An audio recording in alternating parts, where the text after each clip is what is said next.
तो दोस्तों आप लोगों ने काफी डिमांड की है सर हम लोगों को सब्जेक्टिव क्वेश्चन करवाइए हिंदी इलेक्टिव का। तो मेरे दोस्तों मैं आप लोगों को बता दूं ये आप लोगों का पूरा सब्जेक्टिव होने वाले हैं। सब्जेक्टिव का एक और मैं आप लोगों को लेक्चर प्रोवाइड करने वाला हूं। अगर आप लोगों को ये लेक्चर अच्छा लग रहा है, देखने के बाद अगर अच्छा फील होगी तो आप लोग बताइएगा, मैं आप लोगों को एक और सेट प्रोवाइड करने की कोशिश करूंगा, ठीक है। और मेरे भाई इसके अलावा मैं एक और सेट आप लोगों को ऑब्जेक्टिव में प्रोवाइड करने की कोशिश करूंगा, यानी और 2 सेट में आप लोगों को बताने वाला हूं। तो आप लोग अगर तैयार है किस तरह, हाँ आप बताइए, हम लोग देखने के लिए तैयार है और हम लोग शेयर जरूर करेंगे। तो मेरे भाई एक बार आप लोग जल्दी से कमेंट सेक्शन में कमेंट करना ना भूले। आज मैं आपको बताने वाला हूं कैसे आप लोगों को पत्र लिखना है, कैसे संपादक के पास आए, कैसे क्वेश्चन आंसर आए, कैसे आप लोग हैंडलिंग करना है बिना पैसेज का, वो आपको बताने वाला हूं। सबसे पहले क्वेश्चन को नजर दौड़ाइए कि अगर ये क्वेश्चन आपके एग्जाम पे आ जाए तो आप कैसे लिखेंगे। सबसे पहले आपका क्वेश्चन आएगी महंगाई। याद रखिएगा दिन प्रतिदिन हमारा महंगाई बढ़ती जा रही है। पहले आलू 10 रुपए किलो था, आज आलू 32 रुपए किलो चल रही है। तो क्या हो रहा है, महंगाई कहीं ना कहीं बढ़ रही है भाई। महंगाई से प्रभावित आम जनजीवन के विषय में किसी समाचार पत्र के संपादक को पत्र लिखिए। यानी कोई भी समाचार पत्र को एक ऐसी पत्र लिखिए ताकि वो समाचार पत्र वाले पूरे हिंदुस्तान में सारे व्यक्तियों को दिखाएं कि कैसे पहले सस्ती थी और आज दुनिया के कोई भी सामान को लीजिए आप महंगी हो गई है। सबसे पहले लिखना है मेरे भाई सेवा में। सबसे पहले आपको लिखना क्या है, सबसे पहले लिखना है सेवा में। संपादक महोदय, दैनिक जागरण, आप किसको लिखना चाह रहे हैं तो बोलेंगे से दैनिक जागरण, दैनिक भास्कर, प्रभात खबर, हिंदुस्तान पेपर, आप जिसको भी लिखना चाहेंगे लिखेंगे, लेकिन रांची यहाँ पे नहीं होगा, ठीक ना। रांची को लिखेंगे यहीं पे, याद रखेंगे कहां से भाई, रांची से। ये डेट आपको याद रखना, मेंशन करना है यहाँ पे रांची।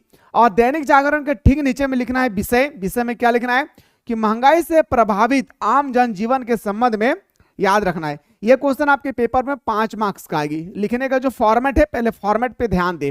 पहले सेवा में लिखना है, फिर आपको लिखना है संपादक महोदय, ठीक है। उसके बाद जो भी पेपर का नाम लिखेंगे, हिंदुस्तान न्यूज़पेपर वगैरह जो भी आप देखना चाहते हैं वो लिख लेना है। उसके बाद रांची, धनबाद, बोकारो, को जहां मन करे। उसके बाद नीचे ठीक इसके नीचे विषय देना है महंगाई से प्रभावित आम जनजीवन के संबंध, ठीक है, कैसे महंगाई बढ़ रही है इसके बारे में बताना है। इसके बाद मेरे दोस्तों आपको एकदम बेहतर तरीके से लिखना है महोदय, मैं आपके लोकप्रिय पत्र के माध्यम से सरकार और प्रशासन का ध्यान दिन प्रतिदिन बढ़ती हुई महंगाई और उससे उत्पन्न आम जनजीवन की विभिन्न परेशानियों को और आकर्षित करना चाहता हूं। यानी मेरे भाई मैं आपके लोकप्रिय पत्रकार, यानी मैं आपको सिर्फ इसलिए इनवाइट कर रहा हूं क्योंकि आप एक लोकप्रिय पत्रकार हैं। आपका पत्र जो है, आपका जो पेपर है, सारे हिंदुस्तान वासी पढ़ते हैं, याद रखिएगा। और इसके बाद मेरे दोस्तों बताना है कि पर लोकप्रिय पत्र के माध्यम से सरकार और प्रशासन का ध्यान दिन प्रतिदिन बढ़ते हुई महंगाई की ओर हम आकर्षित करना चाहते हैं। साथ ही साथ कैसे लोग हमारे बढ़ती हुई महंगाई से परेशान हैं, इसके बारे में आपसे हम लोगों को रूबरू कराने चाहते हैं। महोदय, कुछ दिन से देश में महंगाई का स्तर पूर्व से अधिक गुना बढ़ता नजर आ रहा है। महोदय से आप बात करेंगे हम लोग, जब महोदय है भाई लिखेंगे महोदय, कुछ दिनों से देश में महंगाई का स्तर पूर्व से अधिक गुना बढ़ता नजर आ रहा है। यानी पहले अगर 5 रुपया कोई सामान था तो वह अभी हमारा 10 रुपया हो गई है। तो दिन प्रतिदिन हमारा जो है सामान का दाम जो है बढ़ती चली जा रही है। महंगाई कहीं ना कहीं मेरे दोस्तों दुगनी हो रही है। सामान्य जनजीवन की वस्तुओं, खाद्य अन्य उपयोगी वस्तुओं के मूल्य में भारी वृद्धि समस्त स्तर के परिवार के लिए चिंता का विषय बन गई है। और जो सामान्य जनजीवन को गुजारने के लिए जैसे खाद्य वस्तुएं होती है, आटा, चावल, गेहूं, या पापड़ वगैरह जो होती है, इसमें दिन प्रतिदिन जो है सामान की दाम जो है बढ़ती जा रही है। इससे जो गरीब लोग हैं मेरे भाई, गरीब लोग ही नहीं बल्कि अमीर लोग भी इस बढ़ती हुई महंगाई से परेशान है, ये जो है परेशानी से जूझ रहे हैं। मैं आपका ध्यान इस और आकर्षित करना चाहता हूं कि आप इन सारे समस्याओं को पूरे हिंदुस्तान वासियों को दिखाएं। बस हो गया, इतना लिखना है, 5 मार्क्स मिल जाएगी, लौट कर घर आ जाना है। समझ भाई, 5 मार्क्स का था भाई, ठीक है। आइए सर बात करते हैं अब आधे आधे गाने के माध्यम से कवि क्या कहना चाहता है। तो आधे आधे, यह भी क्वेश्चन आपका पेपर में आएगा 3 मार्क्स का। आधे आधे गाने के माध्यम से कवि कहना चाहता है कि जब तक मानव मन में उब और खींच व्याप्त होती है तब तक हमारा मन आधे अधूरे गाने में ही अटका रहता है। ये हमारा आधे आधे, ये हमारा जो है भाई, ये हमारा बुक से लिया गया है, किताबों से लिया गया क्वेश्चन है कि आधे आधे गाने के माध्यम से कवि क्या कहना चाहता है। तो आधे आधे गाने के माध्यम से कवि कहना चाहता है कि जब तक मानव मन के मन में उब और खीज व्याप्त होगी तब तक हमारा मन आधे अधूरे गानों में ही अटका रहता है। तात्पर्य यह है कि खीज और उब यानी अंदर में एक होती है ना भाई बेचैनी टाइप का, वही आपसे बोल रहा है कि खीज और उब की वजह से हमारा मन किसी भी कार्य में पूरी तरह से नहीं लग पाता है। सही बात है भाई। अगर मन में बेचैन होगी, अगर मन में आप कहीं ना कहीं उदास होंगे तो आपको किसी भी काम पे ना मन नहीं लगेगी। आपका कितना भी बड़ा गर्लफ्रेंड हो या कितना भी बड़ा बॉयफ्रेंड हो, खैर मैं गलत शब्द का प्रयोग कर रहा हूं, ठीक है। तो मेरे दोस्तों आपका मन अगर सही ना होना तो आप कितने बड़े महाराजा भी आपके पास आ जाएगी ना, फिर भी आपको हंसा नहीं सकता है। अगर आप हंसेंगे भी ना तो वह आपका बाहरी हंसा होगी, यानी आपका इंटरनल नहीं, याद रखें एक्सटर्नल हैप्पी होगा, आप इंटरनल हैप्पी नहीं रह पाएंगे, ठीक है। आगे कहता है कि उल्लासित मन से, यानी उदास मन होता है, उल्लासित मन से ही हम पूरा गाना गा पाते हैं। और कहते हैं उल्लासित मतलब जब हम जोश में रहते हैं, जब हम लोग जोश में रहते हैं ना तभी हम कोई गाना को खुल कर गा पाते हैं। अतः मन का साफ अर्थात प्रफुल्लित होना आवश्यक है, यानी मन का साफ होना बहुत ही आवश्यक है। इतना लिखना है, 3 मार्क्स लेना है, वापस घर लौटकर आ जाना है। क्वेश्चन है सर, कवि मौन होकर प्रेमिका के कौन से प्रण पालन को देखना चाहता है? कवि मौन होकर अपने प्रेमिका सुजान के इस प्रण पालन को देखना चाहता है कि वह कब तक उसकी पुकार सुनकर अनसुना करती है। यानी मेरे भाई जो हमारा क्या बोलूंगा, जो हमारा गर्लफ्रेंड एग्जांपल में दे रहा हूं, वो गर्लफ्रेंड जो है वो देखते हैं कि मैं हमेशा अपने बॉयफ्रेंड को मैं आवाज देते रहूंगी, चाहे वो मेरे बात को सुने या ना सुने। अगर सुन भी रही है तो कब तक वो अनसुना बनकर रहेगी। कवि को मन होकर अपने प्रेमिका सुजान के इस प्रण पालन को देखना चाहता है कि वह कब तक उसकी पुकार सुनकर अनसुना करती है। कवि को लगता है कि सुजान ने चुप्पी साधन लेने का प्रण किया हुआ है, इसलिए वह उसकी ओर ताकती तक नहीं है। कवि को विश्वास है कि उसका मौन ही उसकी प्रेमिका की चुप्पी का जवाब है। इस तरह से आपके पेपर में क्वेश्चन आएगी और 3 मार्क्स लेना है, वापस घर लौटकर आ जाना है। घड़ी साज का इम्तिहान पास करने से लेखक का क्या तात्पर्य है? यह देखा, ये जो हमारा लिया गया है ना, घड़ी के पुर्जे से लिया गया है। किससे लिया गया है? घड़ी के पुर्जे से लिया गया है। घड़ी साज का इम्तिहान पास करने से लेखक का तात्पर्य उन लोगों से है, याद रखिएगा, जो बुद्धिजीवी है, जिन्होंने शास्त्रों का अध्ययन किया है, जो धर्म के संस्कारों और उनकी उपयोगिताओं और अनुपयोगिताओं के संबंध में विचार विमर्श करने के योग्य होते हैं। यानी धर्म के बारे में कौन अच्छा है, कौन बुरा है, कौन खराब है, इसके बारे में जो डिफरेंट क्रिएट कर सकते हैं, जो अलग अलग पहचान कर सकते हैं, ठीक है, जो मनुष्य के लिए उनकी आवश्यकता और अनावश्यकता का विश्लेषण करने में सक्षम है, और जो मनुष्य का कोई भी मनुष्य को क्या आवश्यकता है, क्या अनावश्यकता है, इन सब के बारे में जब उनको अच्छी तरह से विचार विमर्श करने आता है, कम से कम ऐसे व्यक्तियों को धर्म के रहस्य को जानना का अधिकार दिया जाना चाहिए। इसे केवल धर्मचारियों तक ही सीमित नहीं समझना चाहिए। और कहता है मेरे भाई कि धर्म जो है ना, वो धर्म सिर्फ धर्म जो पंडित होती है, मौलवी होती है, पादरी होती है, सिर्फ ये उन्हीं तक सीमित नहीं होनी चाहिए, बल्कि धर्म का रहस्य आम पीपल तक भी होना चाहिए, आम आदमियों तक भी पहुंच होना चाहिए, ताकि वो क्रिएट कर सके कि कौन अच्छा है, कौन बुरा है, कौन अपर है, कौन लोअर है। साथ ही साथ वो ये भी क्रिएट कर सकते हैं कि कौन सा चीज मनुष्य के लिए आवश्यकता है, कौन सा चीज है जो मनुष्य के लिए अनावश्यकता है। यह बताया गया था सर हमारा घड़ी साज का इम्तिहान में।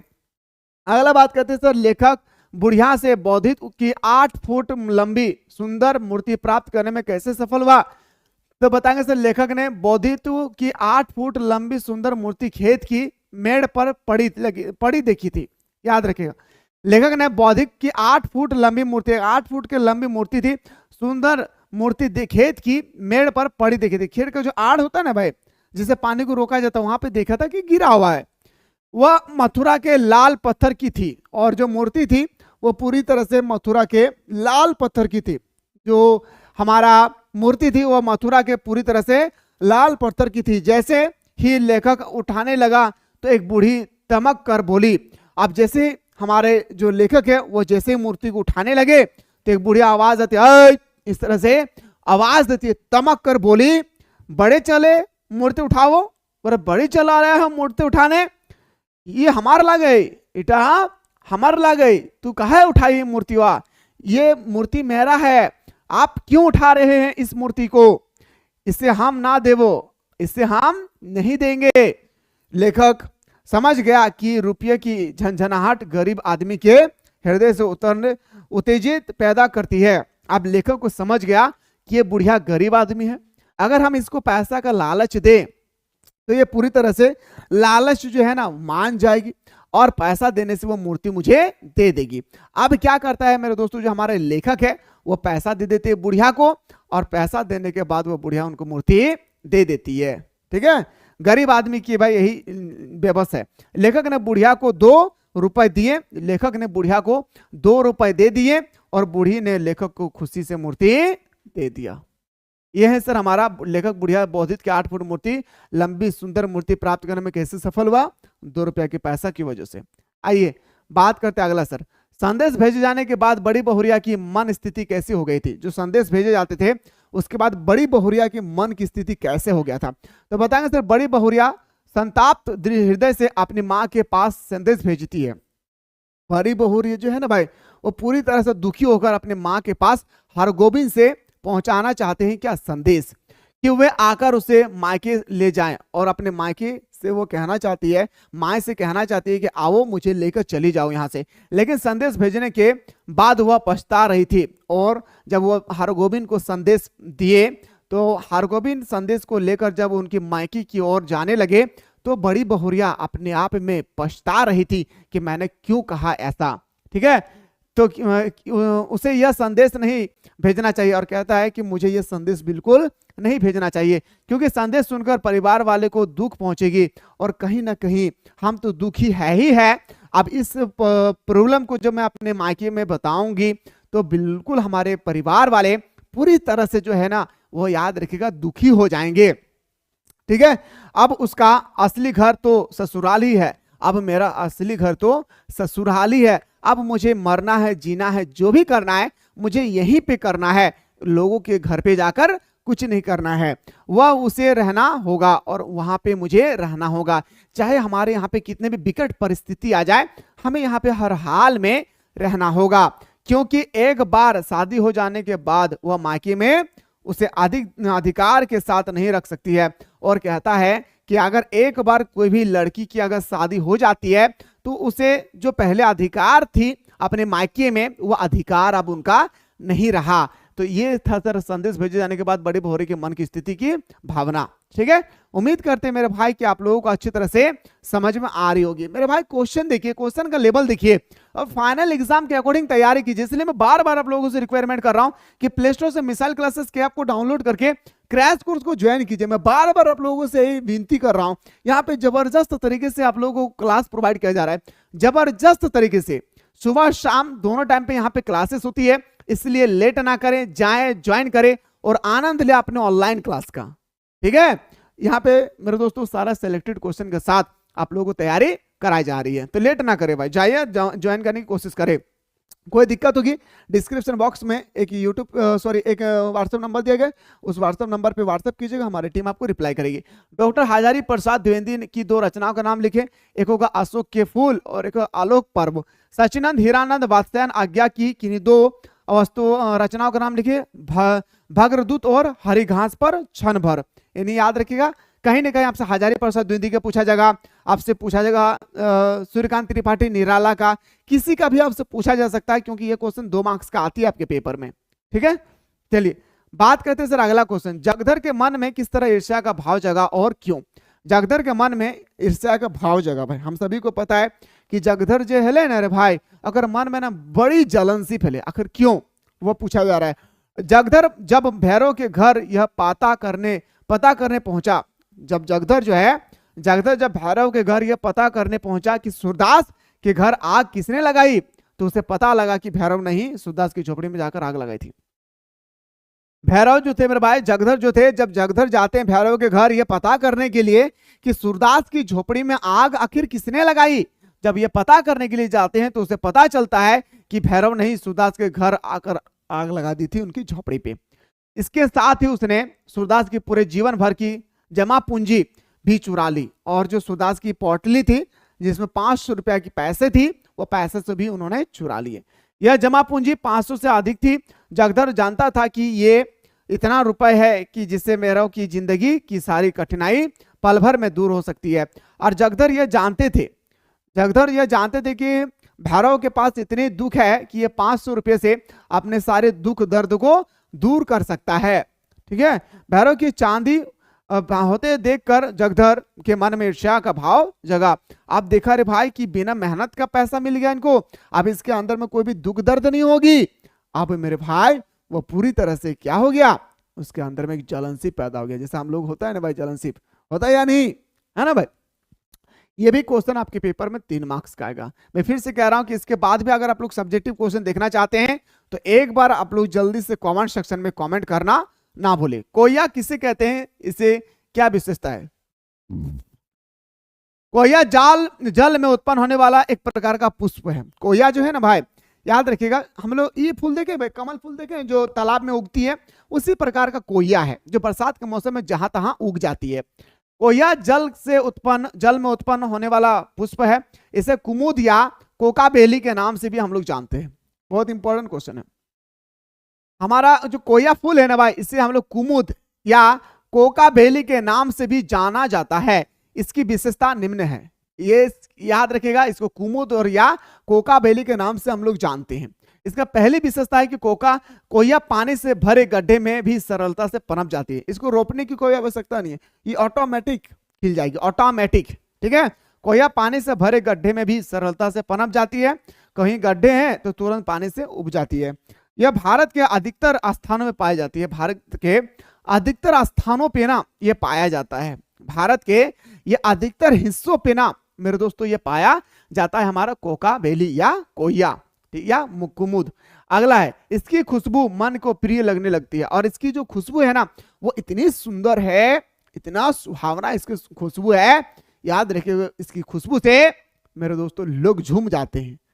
ये कोका बेली की विशेषता है। शरद ऋतु यानी ठंडी के मौसम में शरद ऋतु की चांदनी में तालाबों में चांदनी की जो छाया बनती है वह कोया की पत्तियों के समान लगती है। अब जब हमारा ठंडी के मौसम में जब हमारा चांदनी रात, अब हमारा 6-7 बजे जब हमारा रात हो जाती है, उस समय जो हमारा चंदा मामा उगती है ना, और चंदा मामा उगने के बाद जब तालाबों में परछाई उनका पड़ती है तो परछाई जैसे दिखाती है ना, उसी तरह से कोका बेली, याद रखे कोया का फूल जो होती है ना उसके पत्तियां ऐसा नजर आते हैं। इसकी इतनी विशेषता है भाई। ये भी क्वेश्चन आपके पेपर में 3 मार्क्स का आएगा। मेरे दोस्तों मैं इसके बाद आप लोगों को और लेक्चर प्रोवाइड करने वाला हूं, तो क्या आप लोग तैयार है या नहीं, एक बार आप लोग जल्दी से कमेंट सेक्शन में कमेंट करना ना भूले। अगला क्वेश्चन है सर, क्वेश्चन नंबर नेक्स्ट है कि धरती का वातावरण गर्म क्यों हो रहा है। अच्छा, धरती का जो हमारा वातावरण है ना दिन प्रतिदिन गर्म हो रही है, इसके पीछे कोई ना कोई कारण होगा भाई। इसमें यूरोप और अमेरिका की भूमिका क्या है। अब इसमें दिन प्रतिदिन हमारे धरती गर्म हो रही है, इसमें अमेरिका और यूरोप कॉन्टिनेंट की क्या भूमिका है यह बताना है।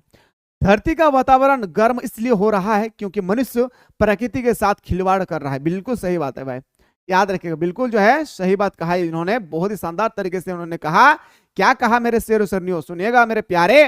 कहता है कि धरती का वातावरण गर्म इसलिए हो रहा है क्योंकि मनुष्य प्रकृति के साथ खिलवाड़ करने लगा है। मनुष्य जो है प्रकृति के साथ क्या करने लगा भाई, खिलवाड़ करने लगा है, खिलवाड़ कर रहा है। अंधाधुंध पेड़ों की कटाई, नए नए उद्योग धंधे स्थापित होने से हानिकारक गैस वातावरण को गर्म कर रही है।